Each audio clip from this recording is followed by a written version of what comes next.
는 11장 총수요 총공급 모형 그걸 좀 볼 건데, 우리가 지난 시간까지 해가지고 ISLM 모형을 봤고요. ISLM 모형을 바탕으로 해서 이제 AD 곡선 볼 거예요. Aggregate Gate Demand Curve 총수요 곡선 의미는 뭔가 하면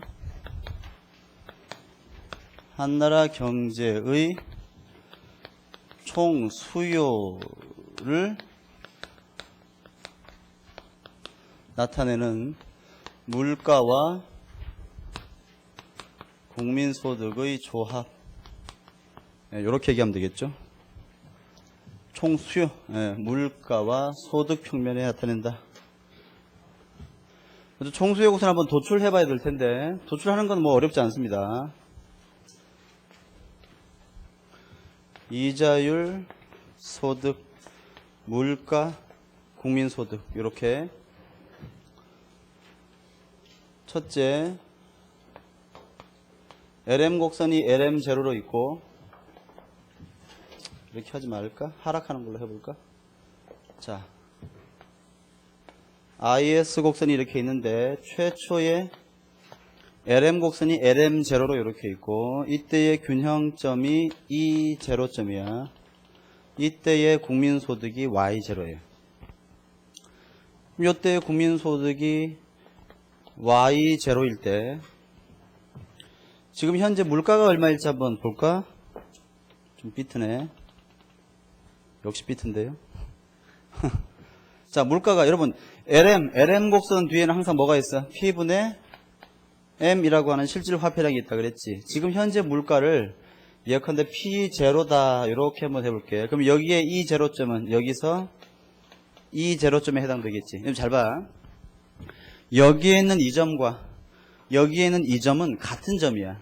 다만 여기는 이자율과 소득 평면에서 본 거고, 여기서는 물가와 소득 평면에 본 거야. 그치? 이제 물가가 P1으로 하락하면 어떤 일이 벌어질지 볼게. 물가가 지금 현재 E0에 Y0 국민소득에서 물가가 얼마야? P0였어. 그지? 이제 물가가 P1으로 하락하면 여기 요게 P0에서 P1으로 바뀌겠지. 그럼 실질 화폐량 P분의 M은 증가해 감소해? 증가해 감소해? 증가하는 거 아니야. 그럼 LM 곡선이 오른쪽으로 이동하겠지. 이렇게.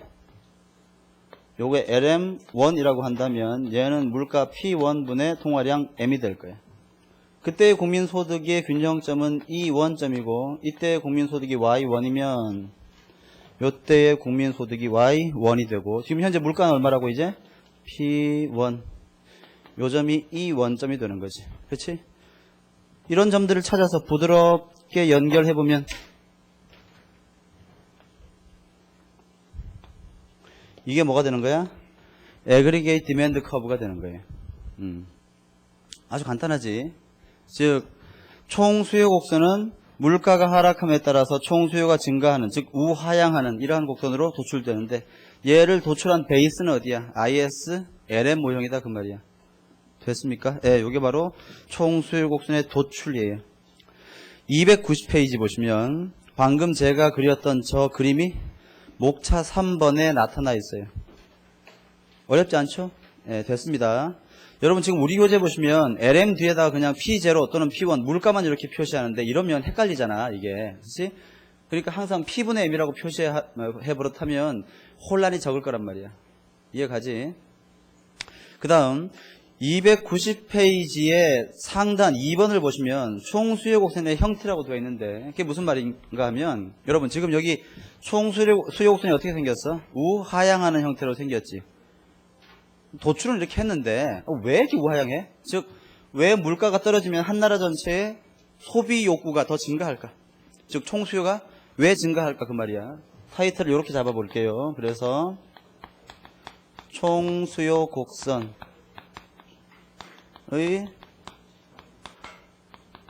우하향 원인.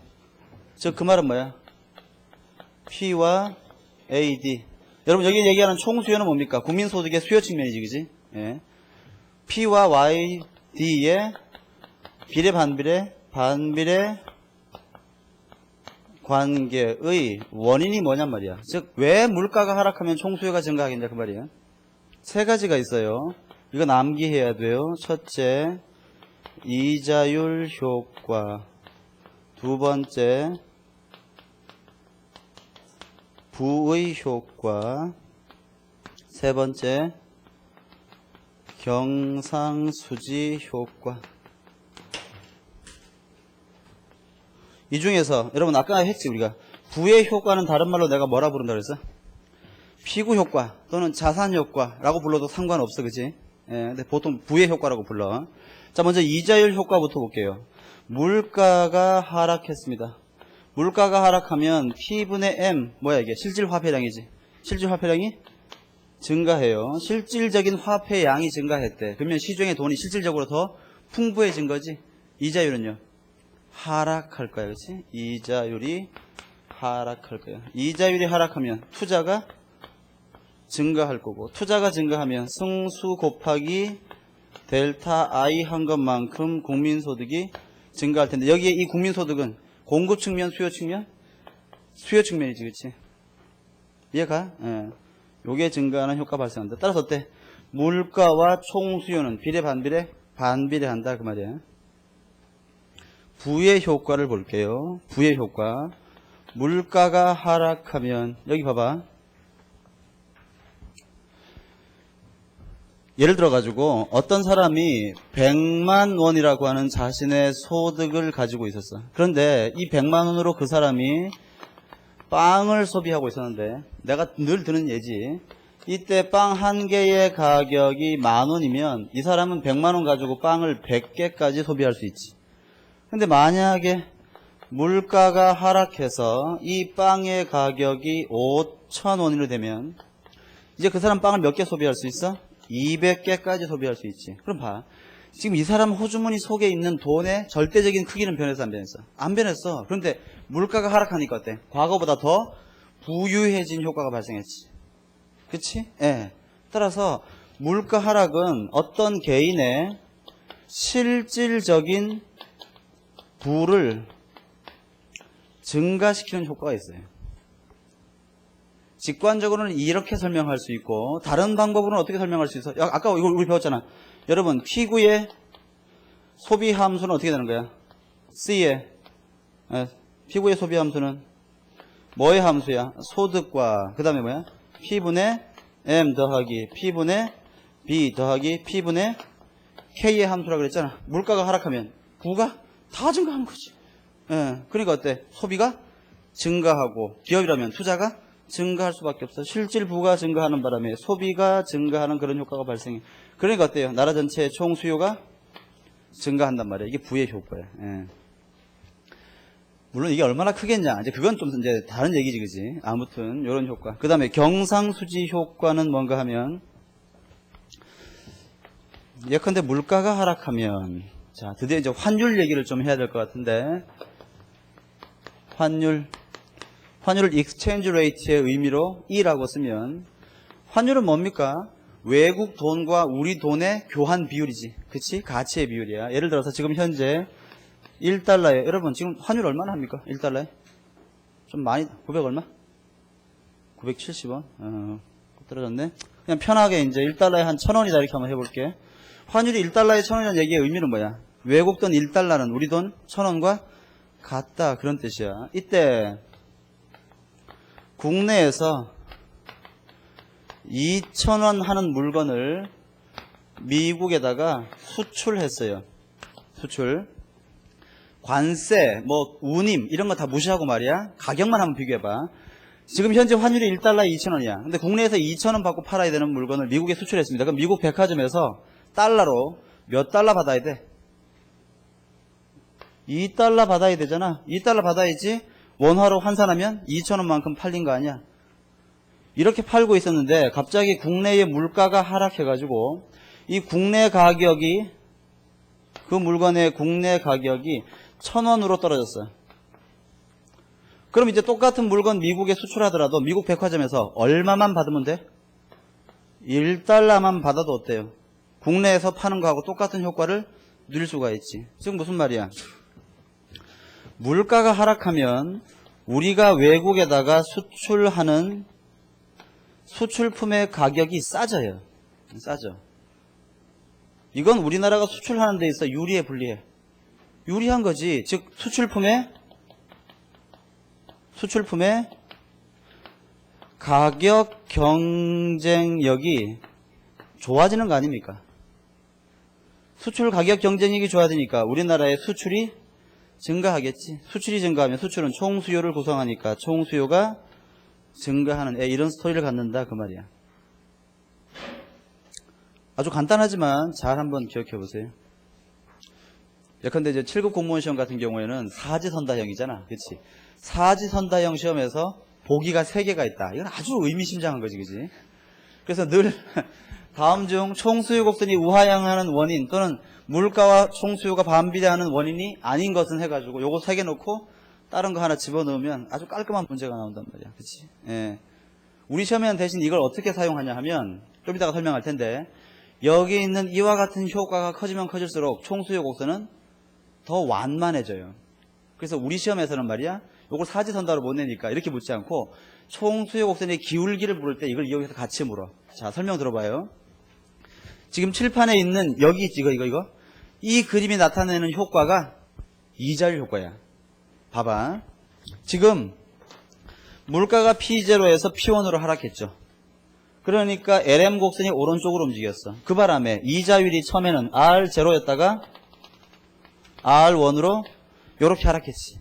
이자율이 하니까 투자가 증가해서 총수요가 Y0에서 Y1까지 증가한 거야. 이게 지금 이자율 효과를 나타내고 있는 거야.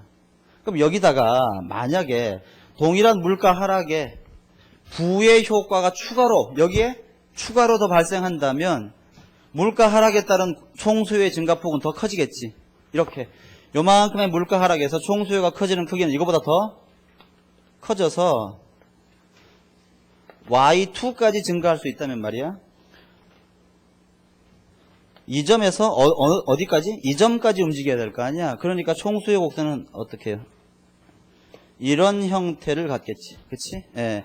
여기 흰색이 이자율 효과만을 고려했을 때의 총수요. 여기는 노란색이 부의 효과까지를 고려했을 때의 총수요 곡선. 그럼 마지막으로 역시 동일한 물가 하락의 경우에 우리나라의 수출 상품의 가격 경쟁력이 좋아져서 경상수지가 개선되고 수출이 증가하는 효과까지가 추가된다면 어떻게 해야 돼? 이번에는 동일한 물가 하락에도 국민소득은 더 커져야겠지. 이렇게 한 Y3까지 커질 수가 있을 것이야. 이때는 총수요 곡선은 이런 식의 더 완만한 형태를 띠겠죠. 이해가십니까? 그러니까 지금 칠판에 있는 여기 이자율 효과, 부의 효과, 경상수지 효과 중에서 하나만 고려할 때에 비해서 둘, 셋을 고려할 때는 AD 곡선의 기울기가 더 완만해져요. 이해가십니까? 기억하세요. 자, 우린 지금 방금 칠판에서 두 가지를 확인했는데 첫째, AD 곡선을 도출해봤어. 그랬더니 우하향하는 형태로 나왔죠. 그 다음에 AD 곡선이 왜 우하향하는지를 세 가지의 효과로 분석했어. 그치? 그리고 이 효과가 커지면 커질수록 AD 곡선의 기울기가 완만해지더라. 예, 그걸 확인했습니다. 이제부터 구체적인 총수요 곡선의 기울기를 한번 볼게요.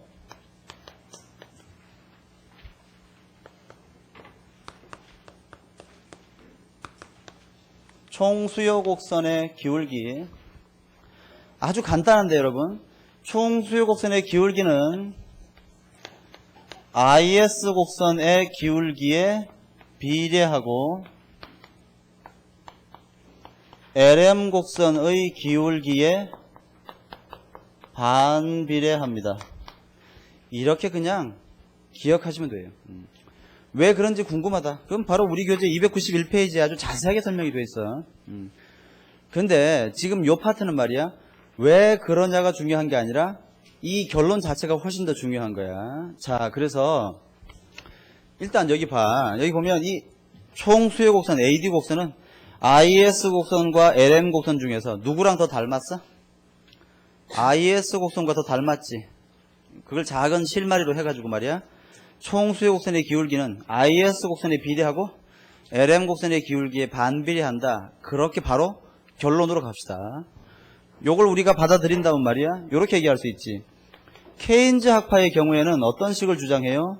IS, LM을 주장하고, 통화주의 학파의 경우에는 물론 극단적인 통화주의 학파지만 이런 식의 그림을 주장한단 말이야. 따라서 케인즈 학파의 경우에는 총수요 곡선이 거의 어떤 형태가 돼야 돼?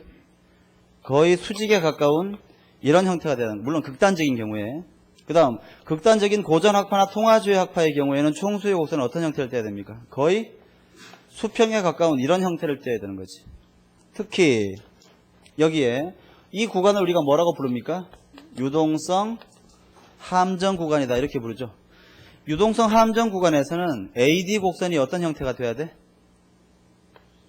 수직선의 형태를 떼야 되는 거예요. 그래서 옛날에 우리가 유동성 함정의 특징 한 10가지 가까이 정리할 때 말이야. 저게 있었어, 그지?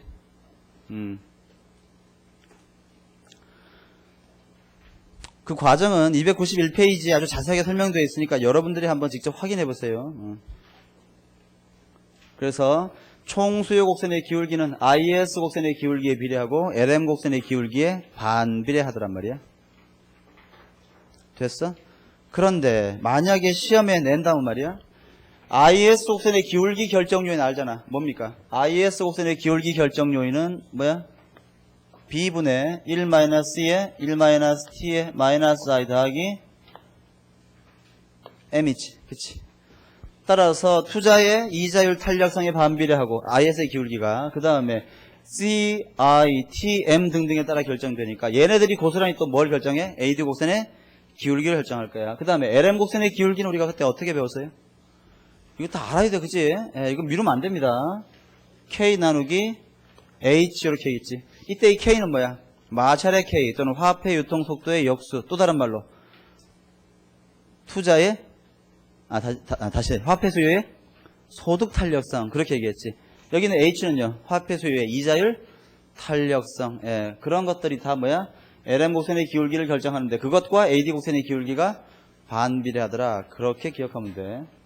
그 다음 이걸 만약에 지금 이 시험을 임박한 아주 최종 마무리 강의라면 내가 여기에다가 반드시 하나 더 추가해가지고 뭘 얘기했겠어? 여기에 있는 이자율 효과, 부의 효과, 경상수지 효과가 더 커지면 커질수록 IS 곡선의 기울기는 얘네들이 커지면 죄송합니다. AD 곡선의 기울기는 완만해질 거다, 작아질 거다. 요거까지 같이 기억해야 돼. 왜냐하면 요 세 가지 효과를 물 때는 말이야. 이거 자체를 가지고 묻기가 좀 곤란하니까 이쪽하고 같이 연결해가지고 묻는단 말이야. 이해가? 예컨대 다음 중 AD 곡선의 기울기를 작게 만드는 요인은 뭐냐? 이렇게 해가지고 첫째, 한계 소비 성향이 작을수록. 두 번째, 투자의 이자율 탄력도가 작을수록. 화폐 수요의 이자율 탄력도가 클수록. 뭐 등등 한 다음에 마지막에 뭐야? 부의 효과가 클수록. 이렇게 하면 답은 5번. 뭐 그렇게 찾으면 되겠지. 됐지? 매우 친절하단 말이지. 그래요. 291페이지 봤습니다. 그렇다면 하나 확인해 볼게. 확인할 것도 없네. 바로 나왔네. 290페이지, 292페이지를 바로 가봐. 292페이지를 보시면 1번 투자의 이자율 탄력성이 0일 때라는 게 있지. 자, 기억해봐요. 투자의 이자율 탄력성이 제로이면 IS 곡선의 형태는요 수직선의 형태가 돼야 되는 거지. 알아? 한 100만 번 좀 반복하고 있는 겁니다. 그렇지? 아직도 지금 여기 좀 이상하다 싶으신 분은 저한테 물으세요. 제발. 그냥 넘어가지 말고. 자, 투자의 이자율 탄력성이 제로이면 이게 이 B가 제로란 말이야. 그러면 IS의 기울기가 무한대까지 커질 거 아니야? 수직 그렇게 되는 거죠. 그때는 밑에 봐봐. AD 곡선의 기울기도 가장 커져서 수직이 돼야 되는 거야. 맞지? 2번 화폐 수요의 이자율 탄력성이 무한대이면 그런 상태를 우리가 뭐라고 부릅니까? 유동성 함정 구간이다 그렇게 부르지. 그런 상태에서는 AD 곡선의 형태도 역시 수직선이 되는 거야. 왜? AD 곡선의 기울기는 IS에 비례하고 LM에 반비례하니까. 됐습니까? 오른쪽 페이지. 피구 효과와 총수의 곡선의 기울기. 이건 볼 필요도 없죠. 여기 봐. 아까 제가 뭐라고 했어요? 여기 있는 이 부의 효과를 뭐라고 부르라고? 피구 효과라고 이해해도 아무 문제가 없다 그랬어. 피구 효과가 없을 때에 비해서 피구 효과가 생기면 AD 곡선의 기울기는 더 완만해지는 것이 당연한 거야. 그렇게 보면요. 여기 있는 이 장황한 설명을 안 봐도 간단하게 결론 유출할 수 있지. 넘길게요. 294페이지 총수요 곡선의 이동 요인.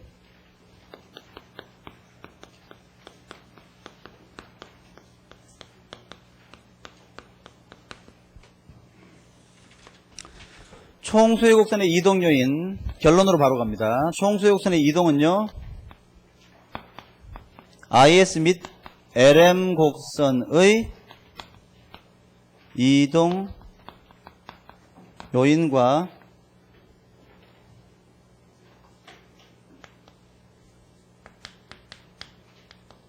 방향이 모두 동일하더라. 이렇게 기억하시면 돼요. 무슨 얘기야? AD 곡선의 오른쪽 이동 요인은 IS 곡선의 오른쪽 이동 요인 또는 LM 곡선의 오른쪽 이동 요인과 모두 같고, IS나 LM 곡선을 좌측으로 이동시키는 것들은 전부 다 AD 곡선도 좌측으로 이동시키더라 그 말이야. 그렇다면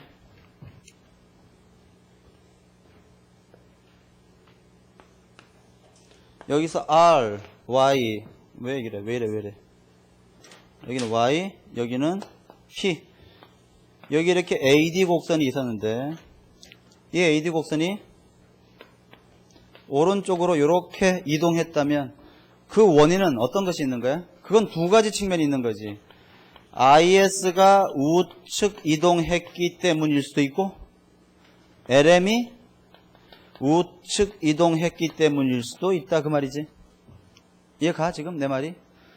IS 곡선의 오른쪽 이동 요인은 AD를 우측 이동시키고 LM 곡선의 오른쪽 이동 요인도 AD 곡선을 오른쪽으로 이동시켜요.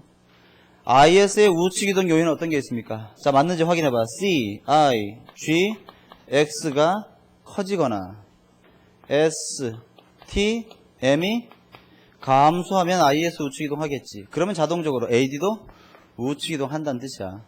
그 다음 LM 곡선의 우측 이동 요인은 어떤 게 있습니까? 불러줘요. LM 곡선 뒤에는 항상 뭐가 있다고? P분의 M이라고 하는 실질 화폐량이 숨어있다 그랬지. 자, 불러봐. 첫째, 통화량이 증가하면 우측 이동하지. 두 번째, 물가가 감소하면 우측 이동할 거야. 그렇지? 예. 이때 함정이 있지. 함정. 뭐야?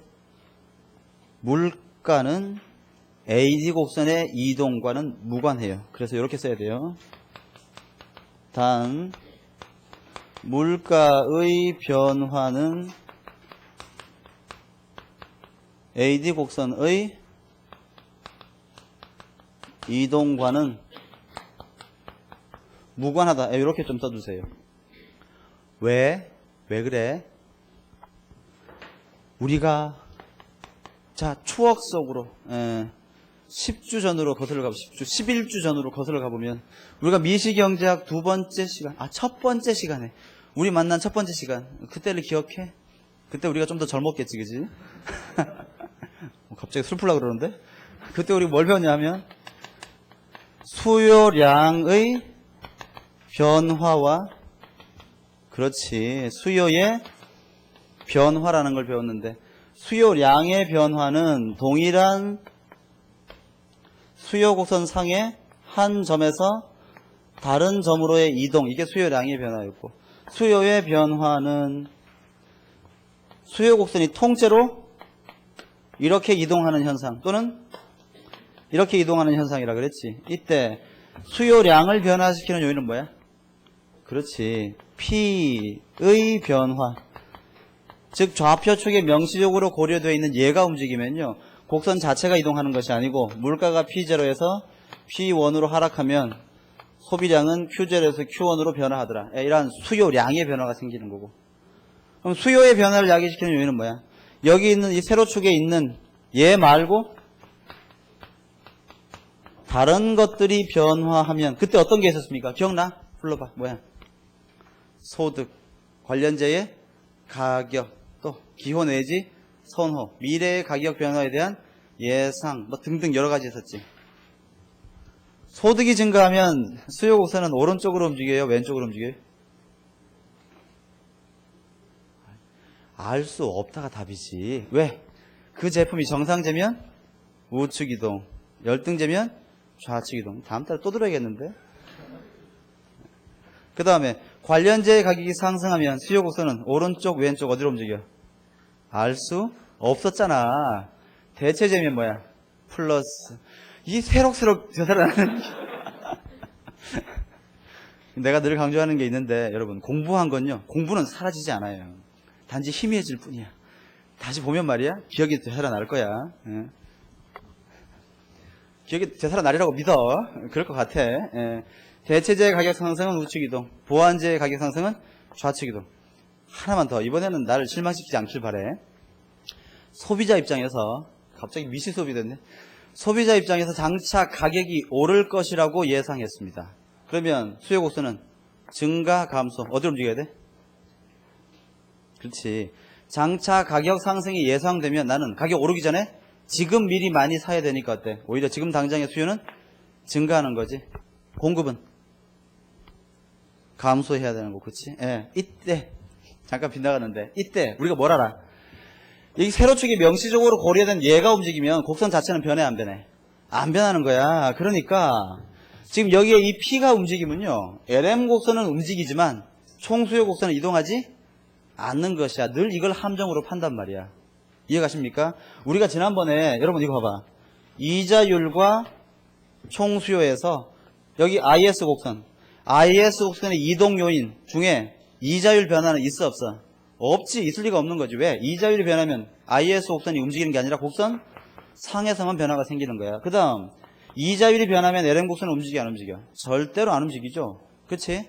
그래서 시험에서 늘 그런 식으로 함정을 파잖아. 다음 중 IS 곡선의 오른쪽 이동 요인이 아닌 것은 해가지고 쭉 하다가 이자율 하면 이자율은 배웠나 안 배웠나? 막 기억이 가물가물하지. 배운 적이 없으니까 말이야. 기억이 날 리가 없는 거야. 그렇지? 다른 거 하고 막 이렇게 하다가 헷갈리면 엉뚱한 걸 답으로 찝는데 이건 어떤 문제야? 이건 지식을 묻는 문제가 아니라 경제학적인 기초 마인드를 묻는 문제란 말이야. 예. 이걸 틀리면 정말로 창피한 일이지. 그렇지? 예. 이해가십니까? 그래서 P는 빠진다. 이렇게 기억하면 돼요. 전혀 어려운 거 아니지. 그래서 예를 들어서 정부가 확대 재정 정책을 실시하면 IS가 우측 이동하고 AD도 우측 이동하는 거야. 확대 금융 정책을 실시하면 LM이 우측 이동하고 역시 AD도 우측 이동하겠지. 만약에 확대 재정 정책과 확대 금융 정책을 동시에 실시하면요, AD는 아주 큰 폭으로 우측 이동할 거란 말이야. 그렇게 기억하시면 돼요. 294페이지에 그런 내용들 쭉 나와 있네요. 됐습니다. 그 다음 이와 같이 IS 곡선을 이동시키는 정책을 우리가 뭐라고 부르냐 하면 이걸 총수요 관리 정책이다 이렇게 불러요. 총수요 관리 정책. 총수요 관리 정책은 IS 곡선을 오른쪽 또는 왼쪽으로 이동시켜서 국민소득을 조절하려는 정책을 총수요 관리 정책이라고 부르는데, 알고 보니까 총수요 관리 정책은 어떤 게 있는 거야? 얘나 얘를 움직이는 정책 두 가지가 있는 거지. 그치? 이때 LM 곡선을 움직여서 총수요를 관리하는 정책에는 금융 정책이 있는 거고, IS를 정부가 이동시켜서 총수요를 관리하는 정책에는 주로 재정 지출과 조세 이런 것들이 있단 말이야. 그러니까 한마디로 공부하다가 또는 시험에서 총수요 관리 정책이라는 말 나오면 재정 정책과 금융 정책 요거 얘기 하나보다 그렇게 생각하시면 되는데, 기억을 떠올려봐. 일단 고전학파는 재정 금융 다 반대하지. 그러니까 고전학파한테는 총수요 관리 정책이라는 말 자체가 적용될 건덕지가 전혀 없는 거야. 그 다음에 금융 정책 좋아하는 게 통화주의 맞지, 그지? 재정 정책 좋아하는 게 케인즈인데, 케인즈는 재정 정책을 신뢰하고 아주 자주 쓰자고 얘기했고, 통화주의 학파는 금융 정책의 효과는 강조하지만 빈번한 사용에 대해서 반대했으니까 총수요 관리 정책이라는 이 말이 딱 맞아 떨어지는 학파는 통화주의와 케인즈가 아니라 그냥 케인즈 학파예요. 예, 그렇게 기억해야 돼요. 내 말 이해가십니까? 그래서 총수요 관리 정책이라는 말 나오면 일반적으로는 뭐야? 케인즈가 주장하는 경제 정책의 관점을 언급하는 거예요. 아시겠죠? 예. 미묘한 뉘앙스지만 확인해 보시길 바랍니다. 그 다음 295페이지 보시면 고전학파는 총수요 곡선이 어떻다고 주장할까? 그런 얘기 나오는데 요걸 지우고 갈게요.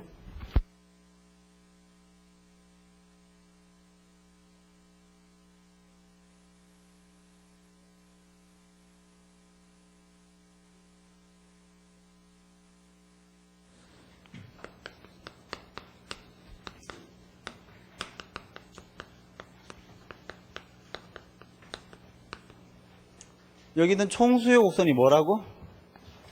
물가와 소득 평면에 나타낸 총수요, 한 나라 전체의 총수요를 나타내는 거야. 그러니까 총수요 곡선을 그리려면 뭐랑 뭐의 관계를 알아야 돼? 물가와 소득 또는 물가와 총수요의 관계를 알아야 되는데, 우리가 지금 그려놓은 관계를 보면 물가와 총수요는 어때? 지금 반비례하는 것처럼 나와 있죠. 자, 고전학파는 어떻게 볼까?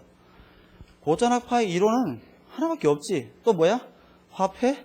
수량설? 만능이야, 만능. 그거는 어디에든지 다 써요. 제가 군대를 좀 늦게 갔는데, 제가 군대 갔더니 제 그 고등학교 동창이 거기에 의무병으로 있었어요. 의대를 다니다가 말이야, 약대를 다니다가 의무병으로 왔는데, 그 친구 별명이 옥도전기였어요. 옥도전기.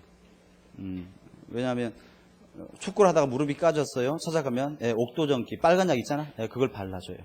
배가 아파서 찾아가잖아요. 발라줘요.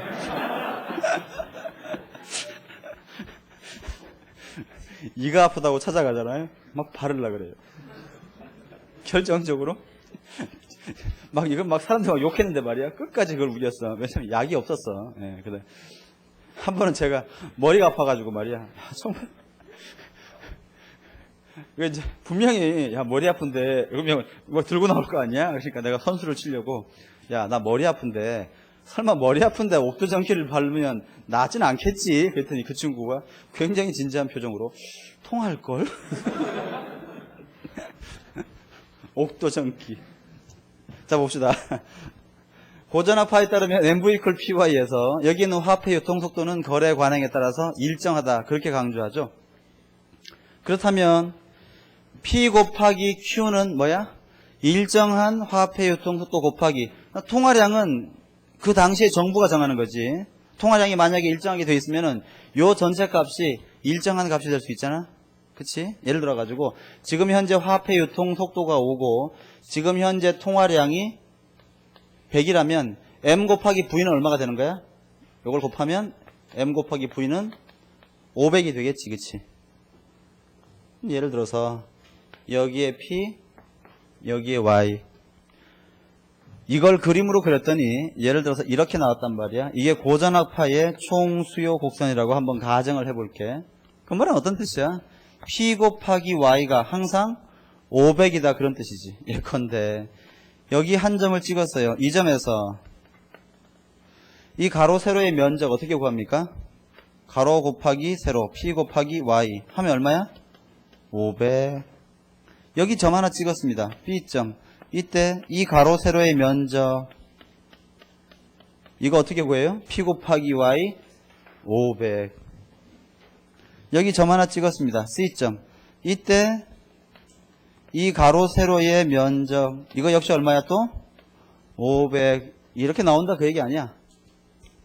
아주 직관적으로 설명하면 결국 어때요? 고전학파의 화폐 수량설에 따르면 P와 Y, 즉 물가와 소득 또는 물가와 총수요 사이의 관계는 어때? 반비례 관계인데, 이때 이 총수요 곡선 상에 있는 모든 점에서 가로 세로의 면적이 다 같단 말이야. 우리는 이러한 곡선을 뭐라고 알고 있어? 직각 쌍곡선이다, 그렇게 알고 있지. 결국 고전학파의 총수요 곡선은 이른바 직각 쌍곡선 형태의 총수요 곡선이 도출된다, 그런 뜻이야. 요거 하나 하고요. 그 다음에 두 번째, 그러면 여기 있는 총수요 곡선이 왼쪽 또는 오른쪽으로 이동하려면 뭐가 움직이는 거야? 잘 봐. 아까 또 기억해봐. 이 곡선이 움직이려면 얘가 움직이면 돼, 안 돼? 얘가 변해가지고는 곡선 상에서만 변하지 곡선 안 움직이지. 얘도 역시 마찬가지야. 그러면 이 식에서 P나 Y가 움직이면 곡선 상에서만 변화가 생기지 곡선 자체는 안 움직여. 그럼 왼쪽 이게 변해야 되잖아. 근데 V는 고정되어 있지. 따라서 고전학파의 경우에 총수요 곡선이 오른쪽이나 왼쪽으로 움직이기 위해서는 변화 원인은 뭐밖에 없어? 오로지 통화량밖에 없는 거야. 예.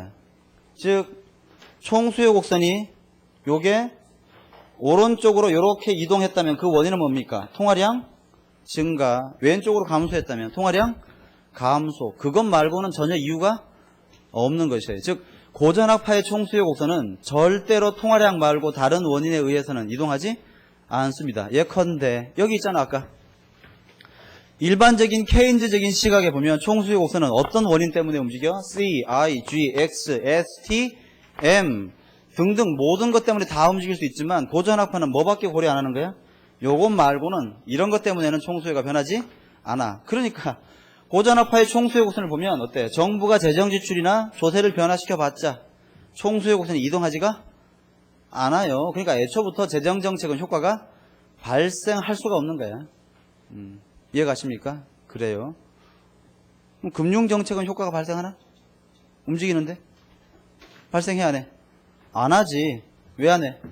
고전학파에 따르면 이따가 배우겠지만 AS 곡선이 완전 고용 국민소득의 수직이잖아. 그러니까 총수요가 변해봤자 국민소득은 안 변하고 뭐만 변하는 거야? 물가만 뛰는 거지, 물가만. 예. 금융 정책도 효과 없는 거예요. 이해 가요? 그래요. 밑줄 295페이지. 밑에 보시면 그래프 있지, 그래프. 예. 그 그래프 AD에다가 거기에다가 직각쌍곡선이라고 쓰세요. 아, 거기 위에 있네. 거기 보면 그래프 바로 위에 보면 따라서 K와 M이 주어진 값이므로 P와 Y 사이의 관계를 나타내는 총수의 곡선은 직각쌍곡선 형태를 띌 것이다. 직각쌍곡선 형태의 경우에는 탄력성이 얼마야? 항상 1이다. 그런 거 했지. 예, 수요 곡선이 직각쌍곡선의 형태를 띠면 수요의 가격 탄력성은 언제나 1이다. 예, 그런 거 했었어요. 그 다음에 밑에 총수요 곡선의 이동 1. 통화량 증가하면 우측 이동. 그 다음에 마샬의 K가 증가하면 마샬의 K는 뭐의 역수야? 화폐 유통속도의 역수야. 따라서 화폐 유통속도가 작아지면 좌측 이동. 근데 고전학파에 따르면 여기 있는 이 부위가 변해 안 변해? 안 변하니까 사실상 오로지 원인은 하나밖에 없는 거야. 통화량밖에. 됐습니다. 특징 및 평가, 예, 밑줄. 고전학파의 총수요 곡선은 통화량의 영향만 받고 C, I, G 등등의 영향은 받지 않아. 그러니까 재정정책 실시에도 AD 곡선은 변함이 없더라. 예, 이게 포인트죠. 뭐 어려운 거 아니니까 기억을 해 보시기 바랍니다. 296페이지 AS 곡선 이제 만만치가 않아요.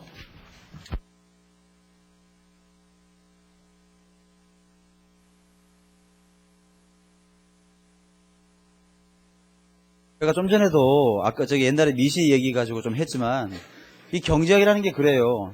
처음부터 차근차근 하나씩 이렇게 단계 밟아 나가다 보면 어떻게 되냐 하면 그렇지 그렇구나 다 알 것 같아. 나중에 다 배운 다음에 말이야 문제 풀어보면 안 풀려요. 그 다음에 다시 혼자 복습하려고 하잖아. 배울 때는 몰랐는데 막 양이 어마어마하지. 예. 정리가 안 됩니다. 또 혼자는. 그러니까 아예 배울 때 하나하나 문제 풀면서 체크하고 넘어가야 돼. 나중에 엄두가 안 나요.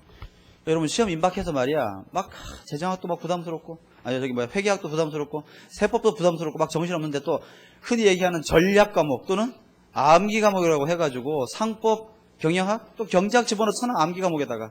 그치? 상법만 풀어봐도 어때? 마지막에 막 외우려 그러면 울고 싶지. 그치? 거기다가 경영학 막 정신없잖아요 여러분. 그거 막 하다가 마지막에 경제학 그나마 약간 믿고 있었는데 풀어보니까 안 풀려. 그럼 집에 가고 싶지 진짜. 예, 미리미리 하세요. 미리미리.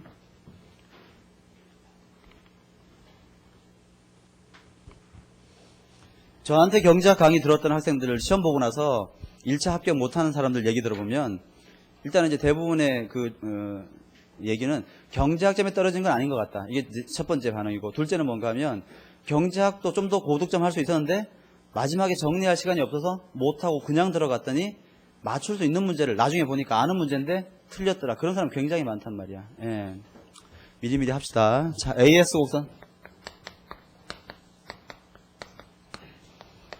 AS 곡선, Aggregate Supply Curve, 총 공급 곡선인데 의미는 한나라 경제의 총 생산 능력을 나타내는 P와 Y의 조합이다.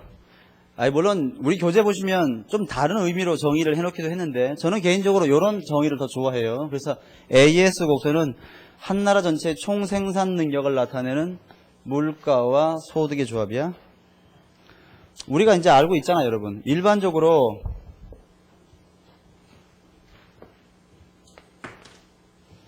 P와 Y 평면에 일반적으로 대개는 AS 곡선을 우상향하는 것으로 이렇게 그리지, 그지? 예, 좀 이따 배우겠지만 학파간 대립이 심해. 이때 이 AS 곡선에 영향을 미치는 것들은 뭐가 있어요? 얘가 뭐야? 한나라 전체 총생산 능력이야. 그럼 한나라 전체 총생산 능력을 결정하는 건 뭐가 있어? 그건 두 가지란 말이야. 내가 늘 반복하는 거지. 어떤 기업의 생산 능력이 또는 어떤 경제의 생산 능력이 좋아지려면 두 가지 중에 하나가 필요해. 첫째, 물건 생산 과정에 들어가는 원재료가 더 많이 들어가거나 아니면 똑같은 재료를 집어넣더라도 만드는 기술이 더 좋아지면 돼. 그렇지? 따라서 한 나라 전체의 총생산 능력을 결정하는 두 가지 요인은 그 나라의 생산 기술, 즉 생산 함수하고요. 두 번째, 그 나라 전체의 노동과 자본의 고용 증가란 말이야. 예. 이때 AS 곡선이 오른쪽으로 이동한다는 얘기는 어떤 뜻입니까? AS 곡선이 이렇게 오른쪽으로 이동한다는 얘기는 동일한 물가 수준에서도 만들어낼 수 있는 물건의 양이 더 커진다 그 얘기지. 그치? 즉 경제 전체의 생산 능력이 증가해야지만 AS가 오른쪽으로 움직일 거야. 그러니까 AS 곡선이 오른쪽으로 움직이는 이유는 다음과 같은 것들이 있겠지. 첫째, 기술이 진보하거나, 두 번째, 노동의 고용이 증가. 근데 이미 완전 고용돼 있으면 어떻게 하면 증가해? 노동의 고용을 증가하고 싶은데 이미 얘가 완전 고용돼 있어. 그럼 어떤 방식으로? 인구가 증가해야 되잖아. 인구 증가. 맞지? 인구가 증가하면 고용이 증가할 수가 있어요. 또 어떤 거 있어? 여러분, 노동자의 숫자는 똑같은데 노동자 한 명 한 명의 퀄리티가 훨씬 더 좋아지면 어때? 경제 전체의 생산량이 증가할 수 있겠지. 예를 들어서 똑같은 전자기술자 100명 있는 것보다 똑같은 전자기술자 90명에다가 빌 게이츠 같은 사람 한 10명 섞으면 말이야.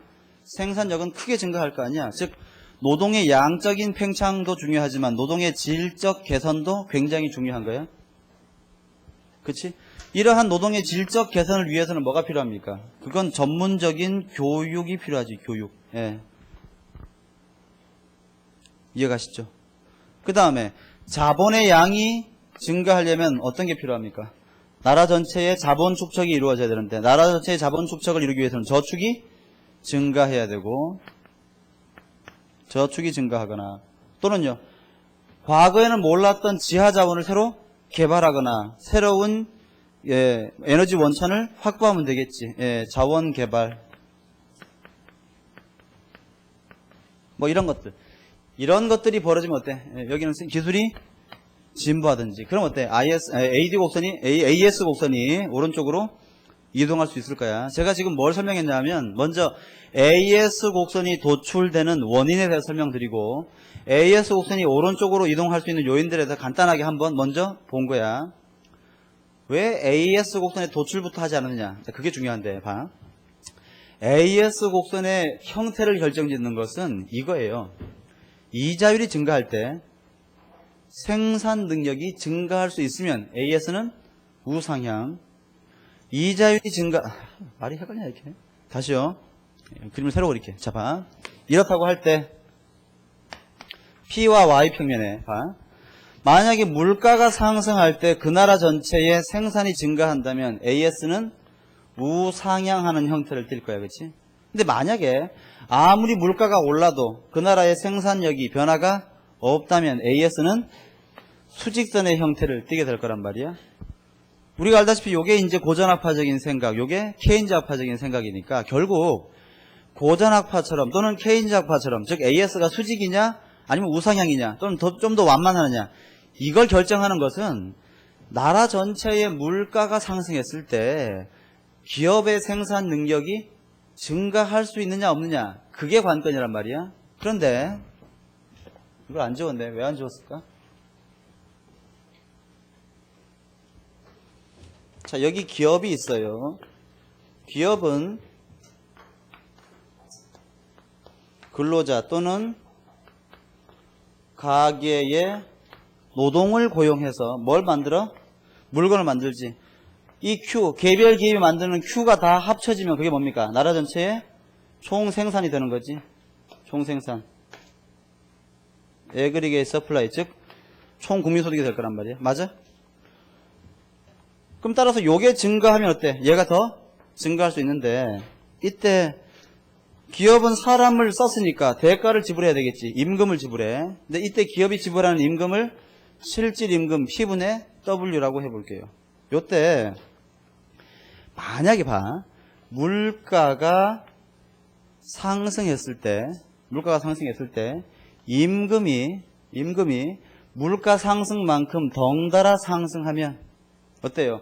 아무리 물가가 상승해도 기업이 지급하는 임금은 변화가 없지. 그러면 이 고용량도 변화가 없을 거야. 따라서 그 경우에는 물가 상승해도 생산이 변하지 않을 거야. 근데 만약에 물가가 한 10% 올랐는데 임금이 명목임금이, 요거 명목임금이지. 명목임금이 전혀 변화만이 없거나 아니면 여기 한 5% 정도만 상승하면 기업 입장에서는 어떻게 되는 거야? 실질임금 전체가 감소하는 효과가 발생하는 거지. 그럼 기업은 어때? 돈이 남는 거 아니야, 과거보다. 그럼 노동을 더 많이 고용할 수 있지. 그럼 어때요? 물가가 상승함에 따라 생산이 증가할 수가 있단 말이야. 그렇다면 결국 봐. 여기 AS가 수직이냐 아니면 우상향이냐의 문제는 물가가 상승했을 때 근로자들의 명목임금이 물가 상승폭만큼 같이 상승할 수 있느냐 아니면 그것보다 적게 상승하느냐의 문제란 말이야. 결국 이해가죠? 그렇지? 그런데 근로자들이 명목임금을 올려달라고 하지 않는데 기업이 좀 올려줄까? 이러는 일은 없지. 즉 여기 있는 명목임금은 근로자가 상승해달라고 올려달라고 요구해야 될 텐데 근로자들이 명목임금의 상승을 요구할 때는 어떤 논리로 요구하겠어? 이렇게 하겠지. 물가가 올랐으니까 우리의 명목임금도 요거 오른 만큼 올려주시오. 그런 논리일 거란 말이야. 그치?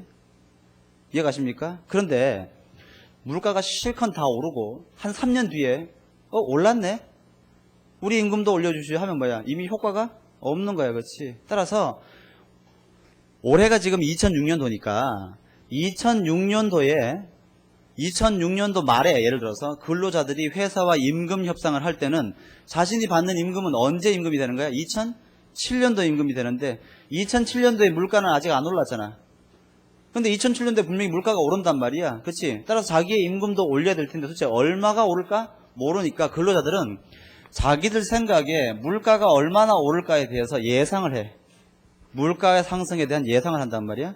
그래서 자신들의 기준에 따라서 물가 상승폭을 예상한 다음에 내년에는 한 5% 오르겠구나 라고 예상이 되면 명목임금을 5% 인상해달라고 하는 거야. 그때 실제로 물가도 5% 오르면 어때요? 바람직한 수준만큼 임금이 오른 거지. 두 번째, 실제 물가가 5%밖에 안 오를 것이 확실한데 사람들이 10% 물가 상승을 예상해서 임금 인상을 요구하면 기업이 받아들여질 이유가 없어. 그냥 안 받아준단 말이야. 기업은 근로자보다 훨씬 더 물가 변화에 민감하니까. 왜? 전문 경영인들이니까. 그럼 내 말 들어봐.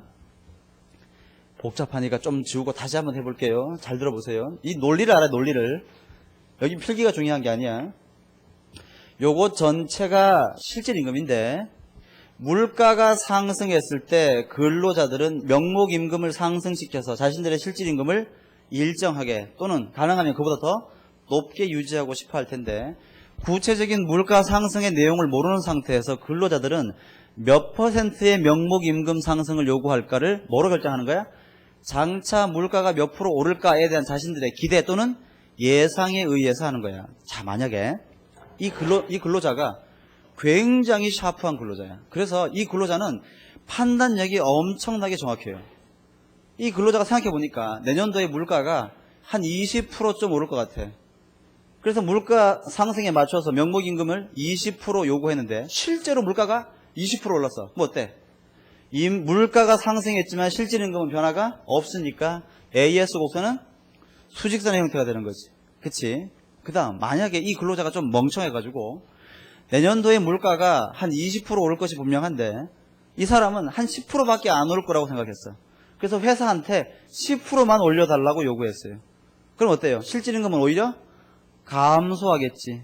그 경우는 어때? 기업의 고용이 증가하겠지. 그러면요 생산량도 증가할 테니까 물가 상승에 따라서 생산량이 증가해서 AS가 우상향하는 형태를 띨 거예요. 그렇다면 봐. 결국 AS가 수직에 가까우냐?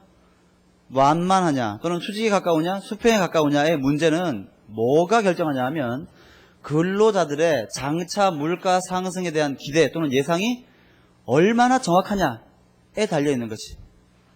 이해가십니까? 그래서 우리에게 중요한 게 뭐야? 297페이지 하단에 보시면 심층연구, 기대의 종류가 중요한 거야. 이해가요? 예, 지금부터 기대의 개념에 대해서 볼 텐데 이걸 보기 전에 우리가 지금 보고 있는 AS 곡선이 거시경제학 전체에서 가장 학파 간 대립이 치열한 곳이야. 예, 그래서 AS 곡선의 구체적인 내용을 더 보기 전에 학파별로 AS 곡선이 어떻다고 주장하는지 그 내용부터 한번 확인해 보고 갈게요.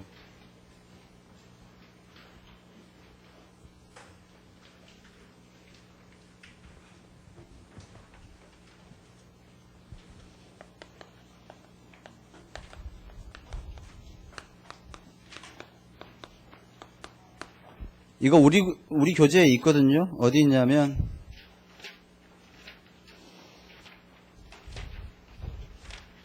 308페이지 보면 학파별 AS 곡선이 있어요. 그런데 지금 308페이지에 있는 그 분류가 말이야, 옳고 틀린 게 아닌데 제가 좀 설명드리는 방식보다는 너무 좀 약간 산만하고 복잡해서 제가 좀 더 그냥 간단하게 정리해 볼 테니까 한번 봐요. 첫째, 고전학파는 뭐라고 주장하냐 하면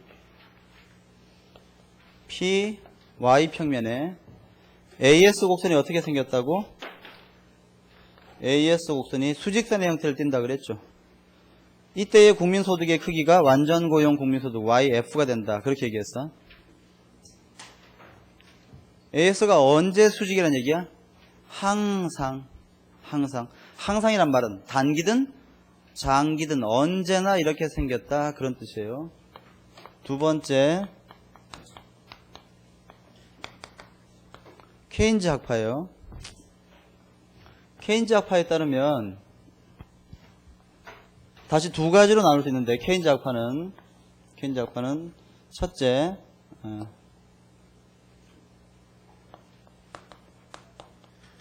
극단적인 케인즈, 이걸 우리가 케인즈 단순 모형 이렇게 불러요. 요거 하고, 두 번째,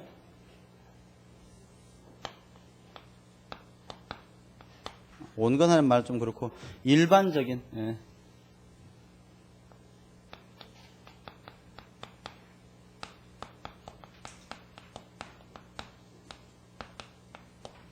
일반적인 케인즈 학파. 그래서 극단적인 케인즈 학파의 경우에는 P와 Y평면에 AS가 수평선이다. 이렇게까지 주장해. 이렇게. 그 다음에 일반적인 케인즈 학파의 경우에는요, P와 Y평면에 우상향하는 이러한 AS 곡선을 주장합니다.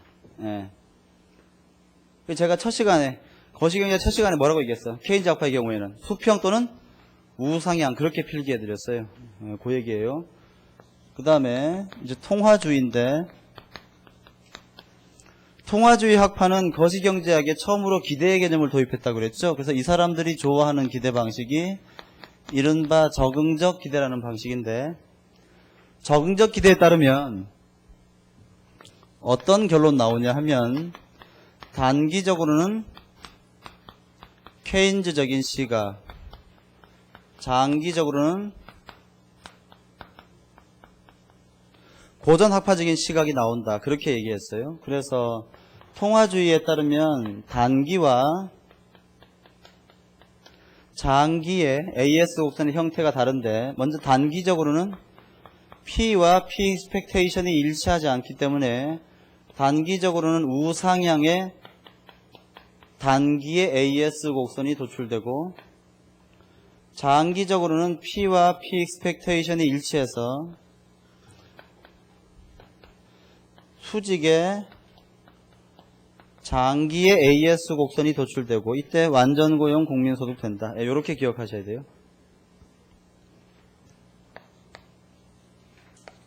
네 번째, 세고전학파인데, 세고전학파는 어떤 주장을 하냐 하면 PY. 세고전학파는 우리가 알다시피 합리적 기대 가정하잖아요. 합리적 기대.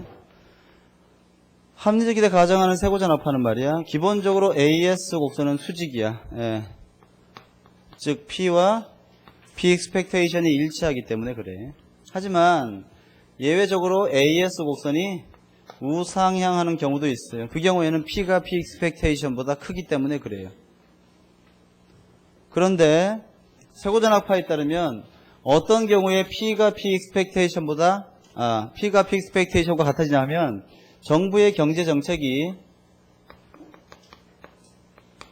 예상된 정책의 경우에는 항상 P와 P expectation이 일치해요. 하지만 미처 정부의 정책이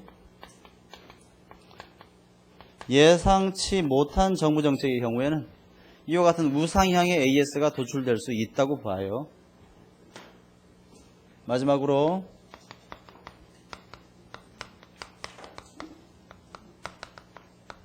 새 케인즈학파에 따르면 YP AS는 여전히 우상향한다 그렇게 얘기합니다. 어떤 경우에라도 P가 P expectation과 같지 않더라도 말이야. 예. 그 말은 무슨 말이야? 비록 예상된 정부 정책이더라도 여전히 AS는 우상향할 수 있다 그렇게 주장해요.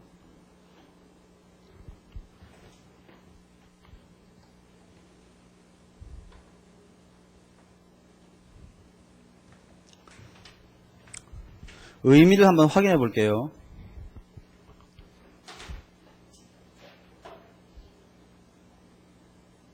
다 했어? 이런 게 머릿속에 들어가 있지 않으면 시험 문제 가가지고 굉장히 헷갈릴 거란 말이에요. 자, 여기 한번 볼게요. 첫째, AS 곡선하고 당연히 AD 곡선이 만나서 최종적인 균형 생기는 거 우리가 알고 있잖아, 그지? 자, 해볼게. 고전학파의 경우에는 이미 완전 고용 국민소득 수준에서 AS가 수직이야. 이때 총 수요 곡선이 요렇게 있든 간에, 즉 정부가 아무리 재정금융정책을 실시해서 AD를 움직이더라도, 물론 어때? 우리가 아까 배운 고전학파의 경우에는 AD 곡선이 즉각 쌍곡선 형태를 띠고 애초부터 재정지출이나 조세 등등 때문에는 움직이지도 않지만 움직였다고 하더라도 말이야, 아니면 통화정책을 썼다고 하더라도 어떻게 되는 거야? 국민소득은 전혀 변함이 없고 단순히 뭐만 변할 수 있어? 물가만 변할 수 있는 거지. 예, 따라서 고전학파의 경우에는 정부의 어떤 정책도 효과가 전혀 없을 것이다. 예, 그렇게 얘기할 수 있어요. 단기에 장기에 항상 없는 거지. 두 번째, 케인즈학파의 경우에는 얘는 기본적으로 뭐만 고려합니까? 단기만 고려하는 그런 시각 갖고 있잖아, 그지? 이 사람들은 장기를 고려 안 해. 왜 안 해? 왜 케인즈학파는 장기를 고려 안 해? 장기는 우리 다 죽으니까. 단기가 중요한 거야, 그치? 예. 자, 극단적인 케인즈 단순 모형의 경우에는 AS가 수평이란 말이야. 이런 경우에는 정부의 총수요가 조금만 증가해도 어때요? 국민소득의 증가는 거의 즉각적으로 발생하는 거지. 그리고 어때요? 물가는 전혀 변하지 않는 그런 상태를 유지할 수 있죠. 즉 인플레이션 고민 없이 국민소득을 증가시키고 고용을 증가시킬 수 있는 아주 좋은 상황이 여기에 있는 거예요. 됐습니까? 두 번째, 하지만 약간 온건한 케인즈 또는 일반적인 케인즈 학파의 경우에는 약간의 우상향하는 기울기에 AS를 주장하는데, 이 경우에도 마찬가지죠. 그래서 정부가 총수요 곡선을 오른쪽으로 이동시키면 여전히 국민소득은 크게 증가하는 것이고 정부 정책은 효과가 있습니다. 다만 어때? 이때는 약간의 물가 상승은 감소해야 되겠지, 그치? 그 다음, 가장 시험에 자주 나오는 것 중에 하나가 바로 이 통화주의 학파인데, 이따가 배우겠지만 말이에요. 통화주의 학파의 이 적응적 기대라고 하는 기대 방식은 단기적으로는 예측을 정확하게 하지 못해. 하지만 장기적으로는 거의 정확한 예상을 할 수 있다는 특징을 가지고 있단 말이에요. 그러다 보니까 통화주의 학파의 단기에서의 결론은 케인즈적인 결론과 비슷하게 나고, 통화주의 학파의 장기에서의 결론은 고전학파적인 그런 결론과 비슷하게 나는데, 일단 통화주의 학파의 단기의 AS 곡선은 우상향하니까, 자, 질문. 통화주의 학파에게 정부가 재정금융정책을 펼치면 단기적으로는 또는 일시적으로는 어때? 효과가 발생할 수도 있다라는 걸 부정하지 않아. 인정해. 하지만 통화주의 학파의 장기의 AS 곡선은 완전 고용 국민소득 수준에서 항상 수직이기 때문에 정부의 정책은 단기적으로는 유효할지 몰라도 장기적으로는 전혀 효과가 없을 것이다. 예, 그런 결론 나옵니다. 이러한 통화주의 학파의 시각을 우리가 뭐라고 부르냐 하면 자연 실업률 가설이다, 이렇게 불러요. 자, 자연 실업률 가설은 뭐라고 얘기하면 됩니까?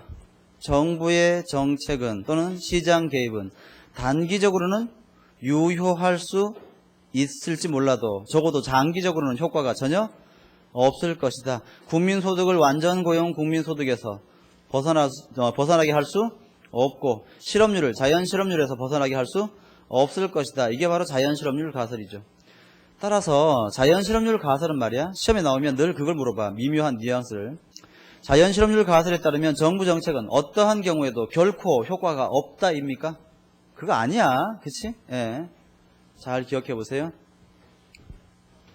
따라서 정부 정책의 효과를 장단기로 나누어서 설명하는 대표적인 학파가 통화주의 학파다. 예, 그렇게 봐요. 그 다음 세고전학파는 이른바 합리적 기대를 가정하는데, 합리적 기대에 따르면 이따가 배우겠지만 정부의 예상된 경제 정책의 경우에는 사람들의 기대가 아주 정확해져. 그래서 실제 물가를 미리 정확하게 예측할 수가 있기 때문에 AS 곡선은 언제나 수직선이 되는 거야. 아까 내가 얘기했지. 왜 얘랑 얘가 같아지면 이게 수직이야. 여기 있잖아. 실제 물가가 상승한 것과 물가 상승에 대한 예상치가 같아지면 명목임금이 상승하는 폭과 물가가 상승하는 폭이 같아지니까 실질임금은 변화가 없고 고용도 변화가 없으니까 어때요? 생산도 변화가 없어서 AS가 수직이 되는 거지, 그지?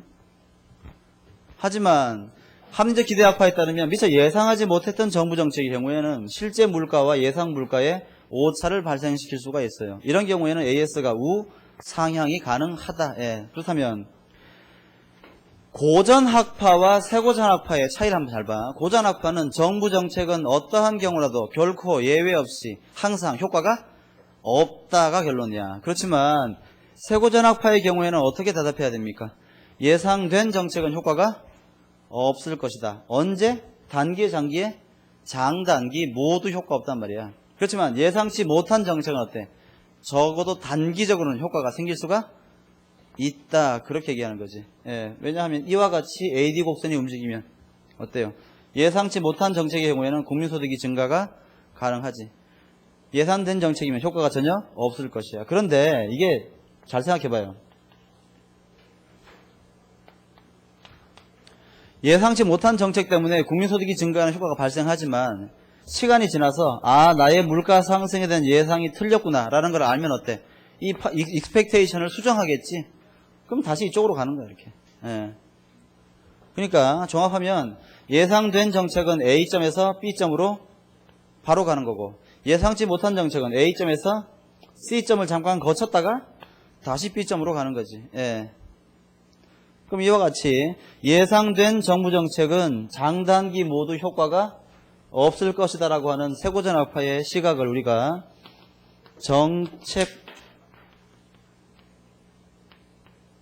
무력성 정리 또는 정책 무용성 명제 이렇게 불러요. 네. 마지막으로 세케인즈학파는 뭐라고 얘기합니까? 세고전학파가 주장하는 것처럼 사람들이 합리적이라고 치잔 말이야. 여러분 이거 아시죠? 세케인즈학파도 어떤 기대 가정해? 얘도 합리적 기대 가정하죠, 분명히. 그런데 세케인즈학파는 뭐라고 얘기하는 거야? 합리적 기대를 가정했다고 치잔 말이야. 그래서 실제 물가와 예상 물가가 뭐야 이거? 여러분 요거 오타입니다. 미안합니다. 요거 고치세요. 요거 오타야. 이거 이퀄이야, 이퀄. 이퀄이야. 실제 물가와 예상 물가가 같더라도 또는요 예상된 정책이라고 하더라도 그래도 어떻다는 얘기야? 여전히 AS는 우상향 맞다 이렇게 얘기하는 거지. 나중에 배우겠지만 그때 세케인즈 학파의 취지는 뭡니까? 사람들이 기대를 합리적으로 해서 실제 물가와 예상 물가를 일치시키더라도 시장에 존재하는 여러 가지 제약들, 예컨대 정부의 제도, 규정, 법규 또는요 시장에서의 선거의 관행, 사람들의 심리 등등이 합리적 기대의 결과를 시장에 효율적으로 발휘하지 못하도록 제약하고 있기 때문에 AS 곡선은 얼마든지 P equal P expectation이 되다고 하더라도 우상향할 수가 있고 정부 정책은 효과를 발휘할 수가 있다. 따라 세케인즈 학파는 예상된 정책이라도 효과가 발생할 수 있다라고 얘기한다. 그런 뜻입니다. 지금은 물론 직관적으로 이해했지만 우리가 앞에 이제 기대의 개념을 배울 텐데 그걸 배우고 나면요 좀 더 쉽게 이해할 거야. 우리 교재 308페이지에 있는 거하고 약간 다른 것은 말이야. 다른 것은 좀 더 내용을 좀 심플하게 정리하려고 제가 과감하게 좀 뺄 건 빼고 추가할 걸 추가해서 그래요. 둘을 비교해 가지고 참고해 보시기 바랍니다. 좀 쉬었다 합시다.